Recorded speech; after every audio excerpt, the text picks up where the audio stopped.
Here we go! It's time to discuss the Eagles rookie minicamp, where we'll explore who stood out and who struggled. Members of the new draft class, undrafted free agents, and other players on trial gathered in South Philadelphia at the NovaCare Complex for some workouts with the team.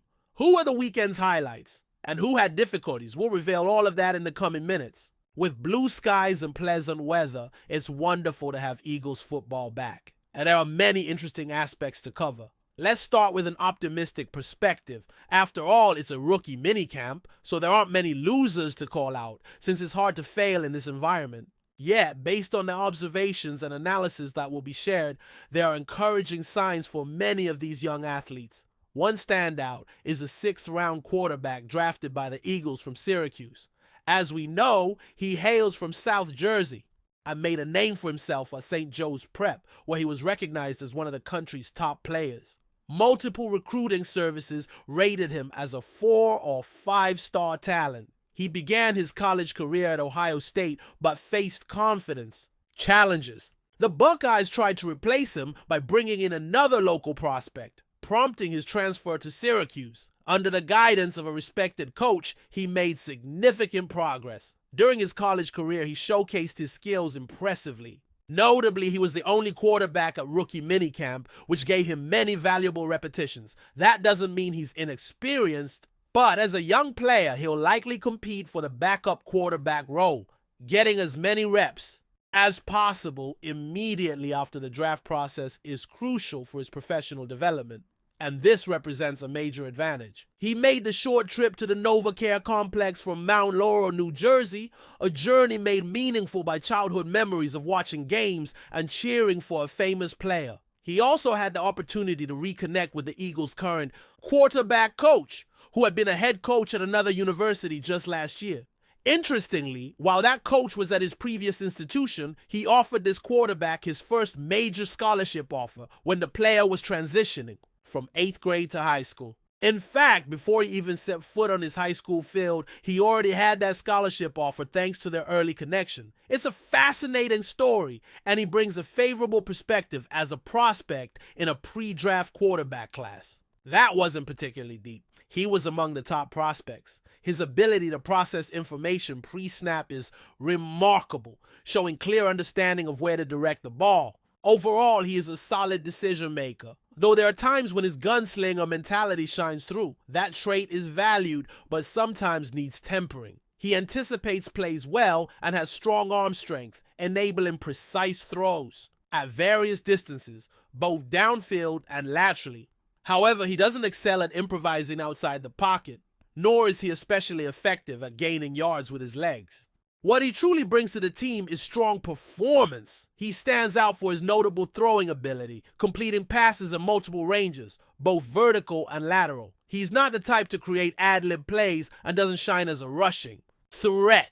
Still, he has good pocket awareness and mobility, allowing him to reposition himself when the pocket collapses, giving him time to deliver the ball. His toughness is admirable, and his measurements are suitable, 6 feet 3 inches and 218 pounds during his college days. He proved to be a winner, achieving great results at Ohio State and then helping revitalize Syracuse last season. A former Syracuse teammate commented that he wished this quarterback hadn't entered the NFL draft yet, hoping McCord had stayed another year, because the Syracuse program fell in love with his personality, leadership ability, and of course, his on-field performance. The prior year, McCord emerged as one of college football's most accurate quarterbacks, leading the nation in completions and attempts while throwing for nearly 4,800 yards. Wearing number 19, he becomes our first standout of the day. The second highlight of rookie minicamp is wide receiver Darius Cooper. This session is being recorded on Monday, May 5th. Earlier, we discussed Cooper.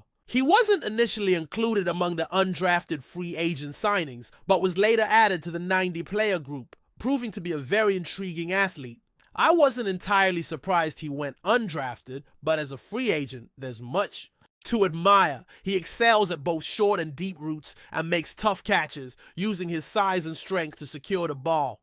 He ran a 40-yard dash in 4.49 seconds. Some said that isn't elite speed, but running it in 4.49 at 213 pounds is quite impressive. He also boasts notable strength, completing 18 reps of 225 pounds on the bench press. Last year, he was the top FCS receiver for Tarleton State, with 76 receptions for over 1,400 yards and 14 touchdowns. He finished the season strong, posting over 100 receiving yards in 7 of 8 games.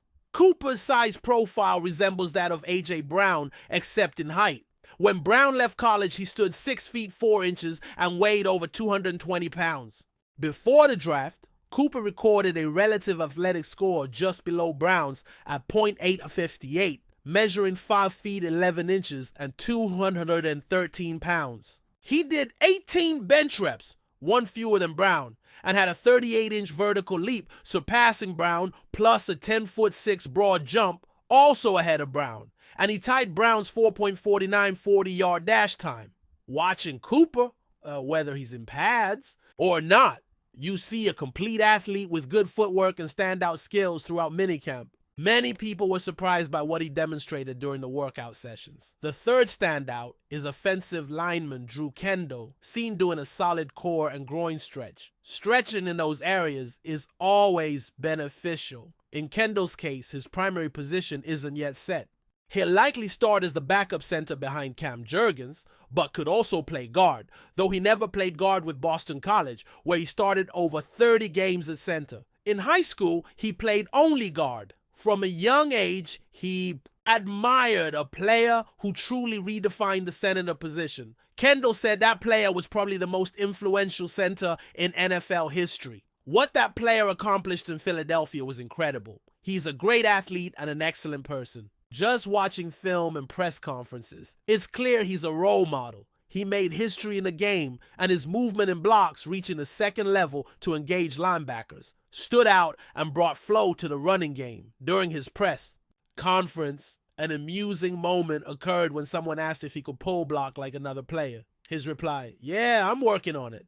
Interesting, Kendall as a promising pick comes from his chance to be the backup center, adding depth to the interior line. He's stepping into shoes previously filled by a legendary player, who greatly influenced that player's development into a future Hall of Famer. A certain coach is set to guide Kendall. With this mentor's support, he's often at the practice facility offering guidance. Kendall has every opportunity to become a reliable player. At that college, Kendall was all-conference in 2024. His family background is also NFL worthy. His father played offensive tackle in the league for 13 years. A tweet from a prominent source noted that Eagles rookie center Drew Kendall handled all pre-snap protections in college, a responsibility that player held for much of his career here.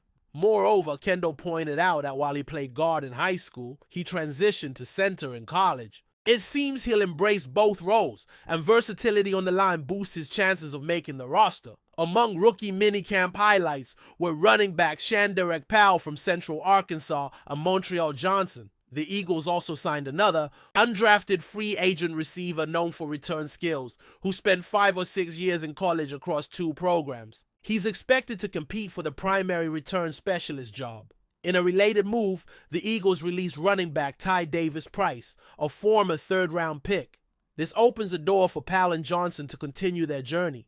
Recently, the Eagles added a new player likely to contend for the return role, and they cut TDP, reflecting confidence in another player, evident in the substantial contract they offered. It's anticipated Will Shipley will serve as RB2, showing great speed and pass-catching ability, making him a valuable asset.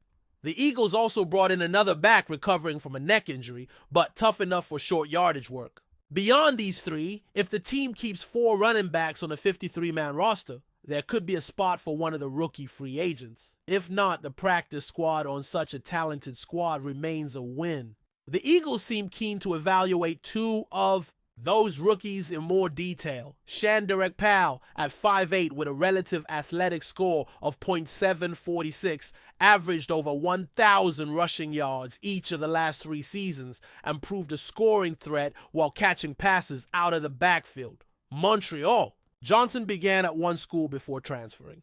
Despite injuries in 2024, he has topped 800 rushing yards in 3 consecutive seasons, averaging over 5 yards per carry. His downhill style is reminiscent of classic power backs. Both are players to watch. They might surprise the Eagles roster or at least earn practice squad spots. Another notable player was a 6th-round offensive tackle who impressed during the recruiting process. Although the Eagles boasted the league's best offensive line last season, they still chose to bolster depth, a vital move. By adding 3 more linemen, the team's front was strengthened. This tackle is robust, shows high game understanding, and comes from a family with NFL pedigree. Both his brother and father played professionally. He has the desired traits for a lineman, but needs to finish blocks more consistently and bring more intensity. Sometimes his posture is too upright and hand placement needs work.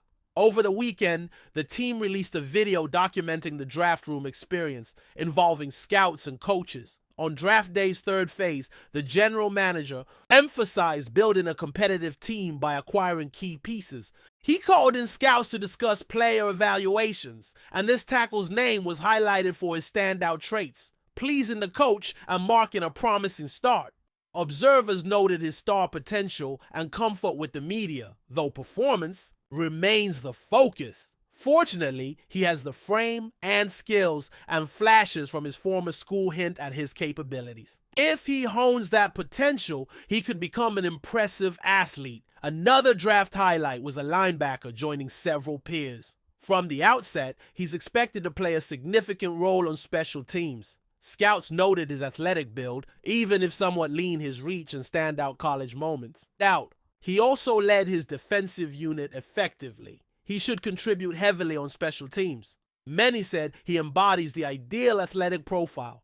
Despite a slender frame, he has impressive wingspan and posted standout performances in college. A vocal leader in the defense, he showed excellent lateral quickness. He shared that one teammate was like an older brother. As a freshman, he saw that teammate earn a major award and admired him for years.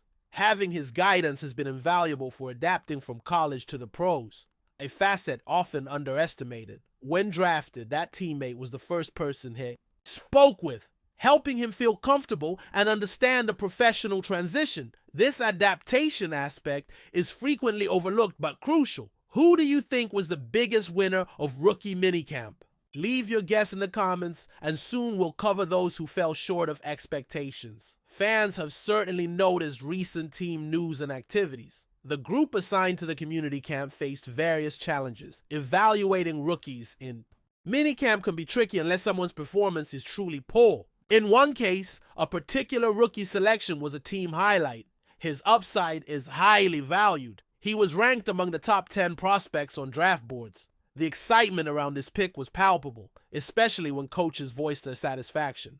This player shows versatility across multiple field positions, with traits reminiscent of renowned athletes and the physical attributes for success. He also brings athleticism and football IQ, signaling a bright future in various roles. During his selection, it was mentioned that he could become a strategic asset for the coaching staff. However, his inability to participate in minicamp due to a recent shoulder procedure dampened some excitement. He's unlikely to attend mandatory minicamp, missing a key opportunity to learn and practice the playbook. For a young player, not being on the field is a disadvantage. It was understood that this first-round pick was chosen despite shoulder concerns, suggesting his impact may be delayed. If he can't practice, that's disappointing given expectations for immediate contribution. The team may need him to step up at some point this season. Reflecting on past seasons, it's worth noting a previous selection also missed most training last year due to injury.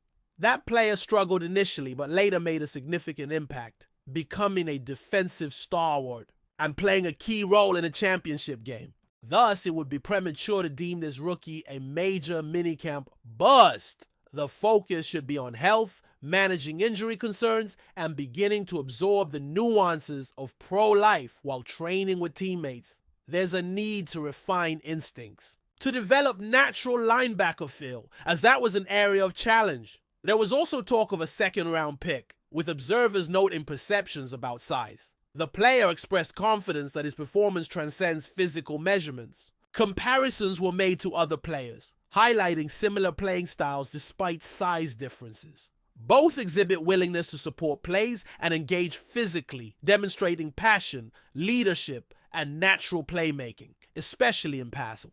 Defense. Compared to a Texas-bred athlete, this linebacker plays bigger than his frame suggests, showing intensity and aggression. He approaches the game with dedication, displaying on-field leadership and instinctive tackling. In pass coverage, he ranked lowest among all college safeties when targeted last year, excelling at disrupting throws and creating interceptions. With high football IQ, he reacts quickly in coverage and has strong game awareness. His physicality is a huge asset, and pairing him with a ball hawk safety could yield multiple picks in the secondary. Though some question his size, he insists, "I'll just play like the biggest guy on the field."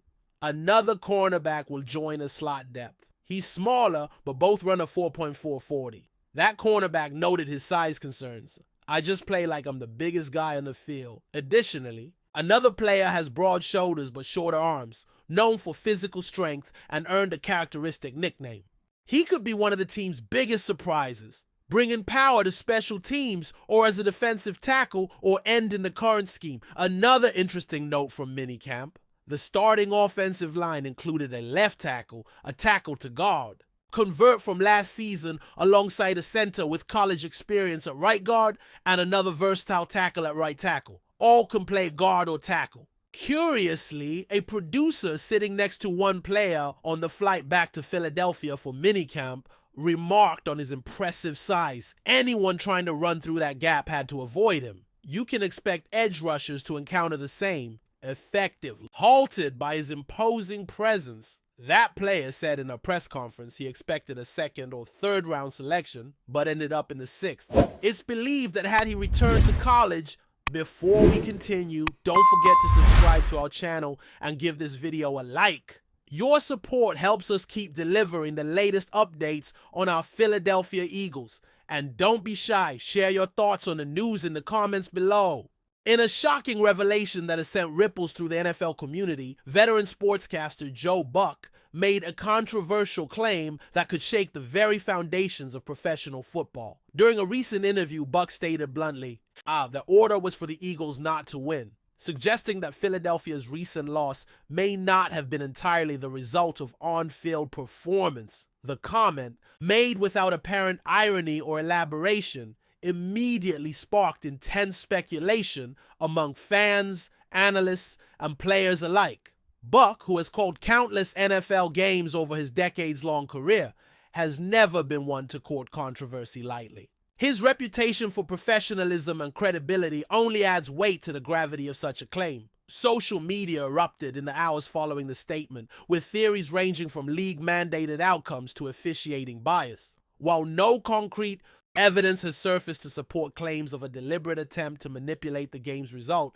Buck's stature ensures that his words won't be easily dismissed. If Joe Buck is saying it, there's got to be something behind it, one user posted on X, formerly known as Twitter. The Eagles organization has yet to issue an official response, but sources close to the team say executives are both stunned and demanding clarification. Some players have privately expressed frustration, wondering whether their hard work on the field is being undermined by forces beyond their control. The NFL, known for its tight control over messaging and image, now finds itself at a crossroads. League officials declined to comment when pressed about Buck's statement, fueling further suspicion among critics already wary of the league's transparency. Whether Buck intended to expose a hidden truth or simply made an offhand remark is still unclear. What is certain, however, is that his words have ignited a firestorm that won't be extinguished easily. As fans demand answers and the league braces for fallout, one question looms large over the sport. Was the Eagles' loss just football or something far more troubling? That's it for this update. If you enjoyed the video and want to stay updated with exclusive news about our Philadelphia Eagles, be sure to subscribe to our channel and hit that like button. We can't wait to hear your thoughts in the comments. See you in the next video.